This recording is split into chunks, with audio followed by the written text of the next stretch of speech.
Hello, this video is about nuclear chemistry. So this is going to be basically all of chapter 19, and so which is just about nuclear chemistry, like I said. So I guess I'll get started.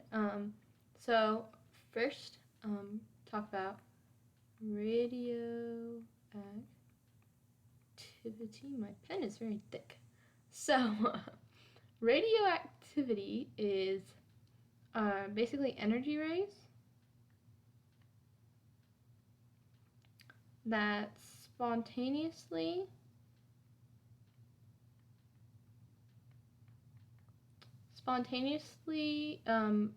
energy rays that are spontaneously produced by unstable nuclei. So basically what that means, a radioactive element or atom is an element that its nucleus is not stable, and so because it's unstable, it emits these energy rays that are radioactive, and they kind of go out all over the place. So what nuclear, this is just going to be a bunch of vocab at the beginning. What nuclear decay is when a particle or energy, nuclear decay is when particles, energy, or both are ejected from the nucleus, because the nucleus is trying to make itself stable. So it's going to do that until stable. So that's when those decay series that I think is later in my notes, that's what nuclear decay is. It emits this radioactive stuff until it is finally stable. So transmutation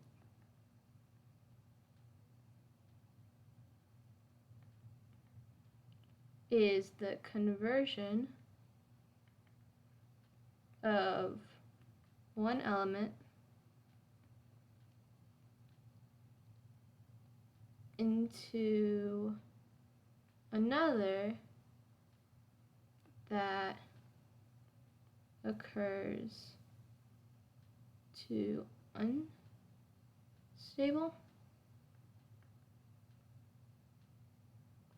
unstable elements in nature. Okay, so what transmutation is as we'll see, when these elements are emitting radioactive rays and radioactive energy and stuff, they're going to turn into different elements to become stable. And this naturally happens to unstable elements in nature. They emit either alpha, beta, gamma rays until they become another element that is stable. And then, of course, there's also artificial transmutation,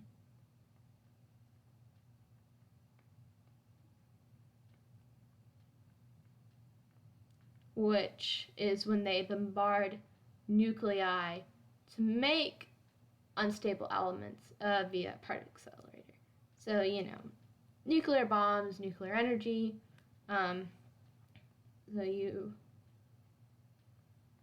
you like throw stuff or at nuclei to make them unstable. So this doesn't happen in nature. Okay, so there are 3 forms of radiation.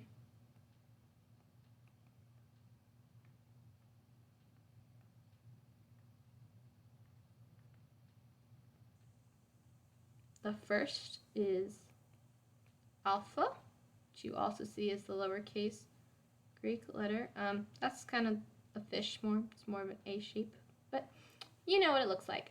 And so alpha particles consist of 2 protons and 2 neutrons, and then the element with 2 protons is helium.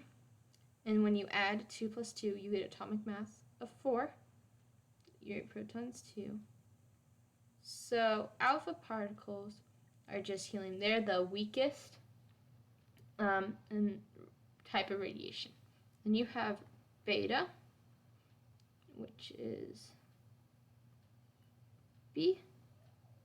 And this is high-speed electrons from the nucleus as the nuclear decay. So the in the nucleus, so electrons aren't normally in the nucleus, but what happens when it's radioactive is it's so unstable, a neutron will split apart and it'll make a proton and an electron. So that then forms, so you lose that electron, and then you call it -1 because you're losing a proton, and then that's just E. And then this is 100 times stronger than alpha. But, so like I said, this basically a neutron splits into proton and an electron. So that's how you get, because the mass number doesn't change, electrons don't change mass number. But it will change the proton because you are gaining, you're losing an electron. Yeah, okay. And then there is gamma rays. These are alpha particles, beta particles. These are gamma rays, which is a fun Y. It's not actually like that. This is what the eraser's for. Okay, Y. And they're the most powerful types of radiation that are, you can only stop it by concrete and lead. And so I'm not going to go over the biological effects of radiation. I think we kind of know that. They just, biological effects of radiation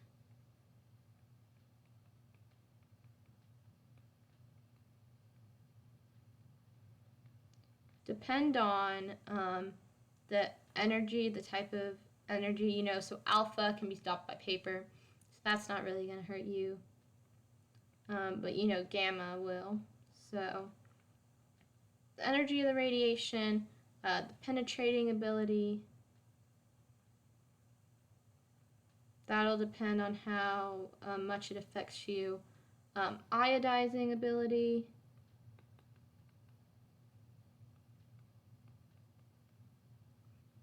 and the chemical property, obviously, because if it's not that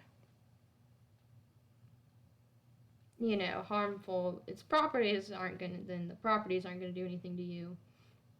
Okay, so when you're doing nuclear equations, that's kind of the main thing you need to talk about. You balance both the charge out and the mass. So if like chemical equations we normally do, what you have, when you do like normal chemical equation, you have to get the same number of the same number of elements on each side of the equation because of conservation of mass. That doesn't apply to nuclear equations because you're losing, things are splitting, it's a bit more complicated than that. So you just need a balance. I think balance has an A. Who knows? Okay. Balance, charge, and the mass. So you don't need to worry about balancing the elements as long as you get the charge and the mass. So let's start with alpha. So when you have an alpha equation, so say we have 238, 92 U, and we know it's alpha decay. So alpha is for 2 helium. So then we need to find the element that is going to add up when added with 4. We need to find the mass number when added with 4 makes 238, and then we have to find the element adding 2 makes 90. So this is going to drop this mass number by 4. It's 234. It's going to drop the atomic number by 2. So 90, which is thorium. So when you're doing alpha decay, it's going to drop. The mass number is going to go down by 4. Atomic number going to go down by 2 on that side. So you have to see the charges. 2, 9, those add up to 92. And then the mass, 234 plus 4, it's 238. So that is alpha decay. So beta decay is going to emit a beta particle. And that's going to, so this is beta decay. And so beta decay is going to make the atomic number go up by 1. But the mass number is going to stay the same. That's, remember, if you remember, a beta particle is 0, negative 1 e. So say we had 234, 90 thorium from the previous one. If it undergoes beta decay, well, now we need something on this side. When added to 0, gets 234. So that's obviously 234. But then when subtracted by 1 gives you 90. So that's going to be 91. That's now going to be PA. Because, like earlier, you have to get the charges to equal and the mass numbers to equal. So see, your mass numbers aren't going to change the same. 0. But then you take your element number here.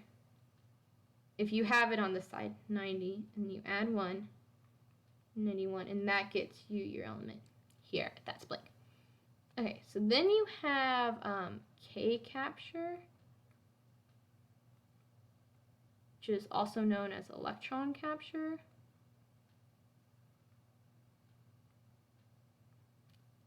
And so that is when an inner orbital electron is captured by the nucleus. So the nucleus is going to take in an electron, which is going to change your atomic number again. So the atomic number is going to go down by 1. And the mass is going to be the same again because electrons don't contribute to mass. So say we had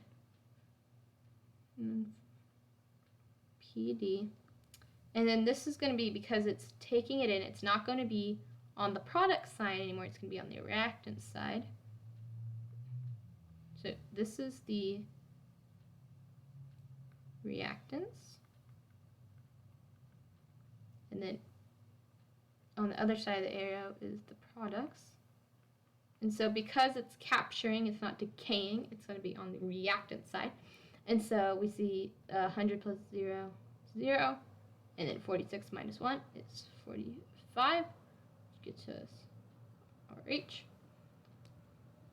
So just kind of like the other ones, this one's pretty easy because they're on the same side. You just, yeah, I think that's pretty self-explanatory. If it's not, you can talk to me and I'll explain it again, maybe more clearly. I hope this is clear, but there's one more, which is positron production. And that is going to be a positive electron on your product side. And so a positron is a particle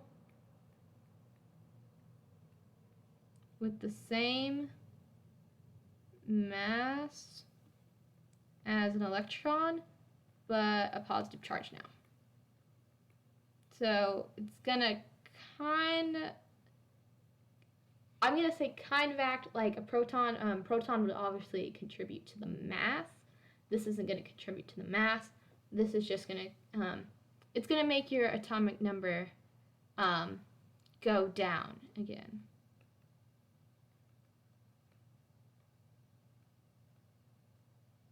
Down by 1, but mass is the same.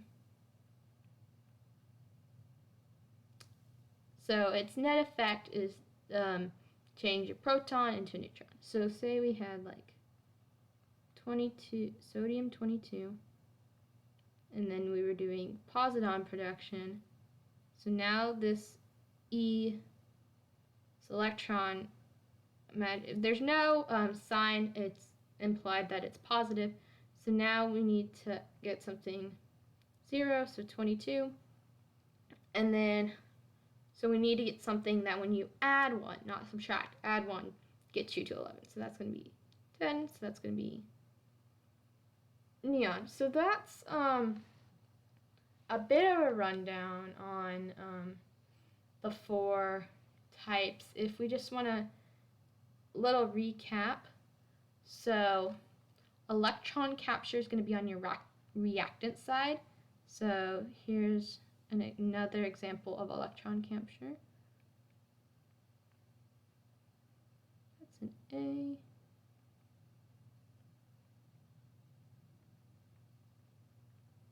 So this is electron capture because this electron is on the reactant side of the equation. Alpha is going to be the one with the helium on the product side. And so that's the one where you're going to get the most change from your elements and your mass. So this is, oh, that's a T, alpha. And so alpha is, okay, so you know it's electron capture when your electron's on the reactant side, you know it's alpha. When you have helium, beta is when your negative electron is on the product side, that's on the right side.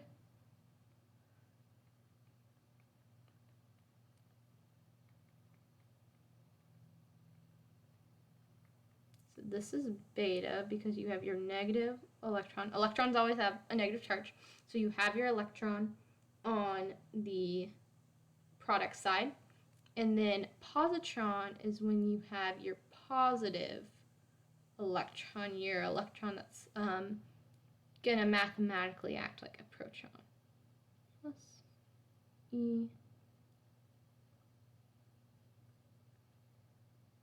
So this is positron. So those are the 4 types of nuclear equations. Okay, so what a decay series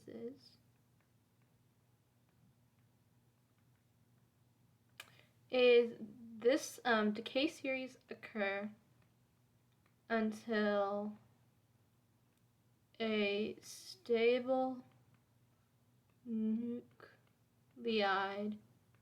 is formed.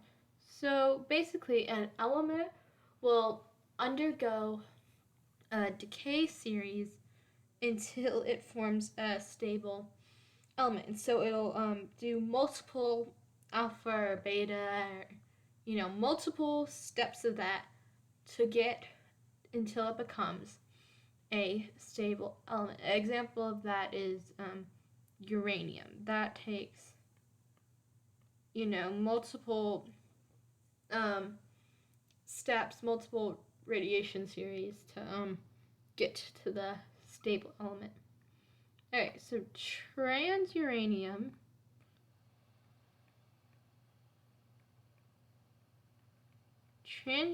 elements are elements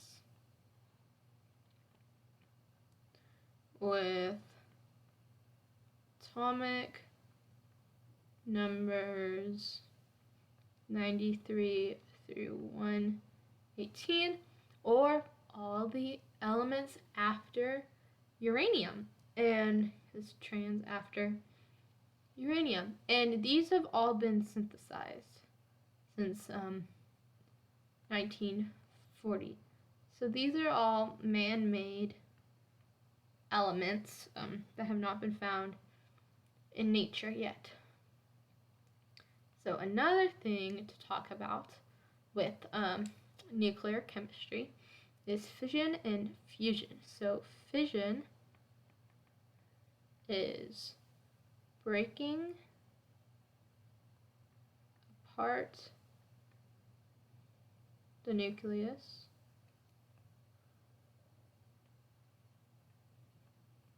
into two about equal parts. So what fission is, sometimes it happens spontaneously in nature. Other times you bombard the neutrons for energy, but basically what fission is, it breaks apart the nucleus, and you get when you break this apart, 2 or 3 neutrons are also emitted.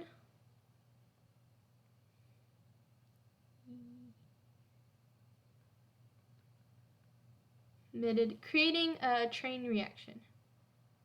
So one fission will possibly create another, which creates another, which creates another, so on and so forth until it's stable. So this is how nuclear energy is made. Nuclear bombs, a nuclear bomb is just an uncontrolled chain reaction, which releases a whole lot of energy, and then nuclear reactions use control rods to absorb and control the fission process, and that's how you can have nuclear energy that powers homes and businesses. It's actually kind of intriguing. It could be a step towards cleaner energy, so it's definitely, nuclear science is definitely an interesting field to be in right now. But then there's also fusion, which is when two smaller nuclei combine to form one large nucleus. So they produce a greater amount of energy. Fusions produce a greater amount of energy than fissions do, and you have less radioactive waste because you're not, breaking stuff apart, you're combining. Only problem is there's no current feasible way to do it on Earth because you need very high temperatures. No way to do on Earth. This happens on the sun, but as we all know, the sun is like extremely hot, so it's just not possible on Earth right now. That involves, hydrogens, and those hydrogens create the energy when they combine. So, and I think that's it. I guess one thing to mention, I did talk about biological effects of radiation. Radiation is measured in rems, so that's unit of measuring radiation. And then as we went over in class, or as you've seen in the owls, humans are exposed to like millirems of radiation a year. So, there's radiation all around us. So, smoke detectors, the sun, outside. There's lots of places, the building. So it's not too big a deal. Obviously, being near uranium, don't be Marie Curie and just stick radioactive elements in a desk, but, the radiation you're getting in normal life is okay. So that's basically it for nuclear chemistry. I guess the main takeaways are your 3 particles, alpha, beta, gamma, and then when you're doing equations, nuclear equations, you just have to balance the charge and the mass. That's kind of, you don't need to balance the elements. You're probably going to form new elements when you do it. So we see, alpha decay, beta decay, electron capture, positive, they all form new elements, but all the charges and masses are equal on both sides. So that is it for nuclear chemistry. Thanks so much.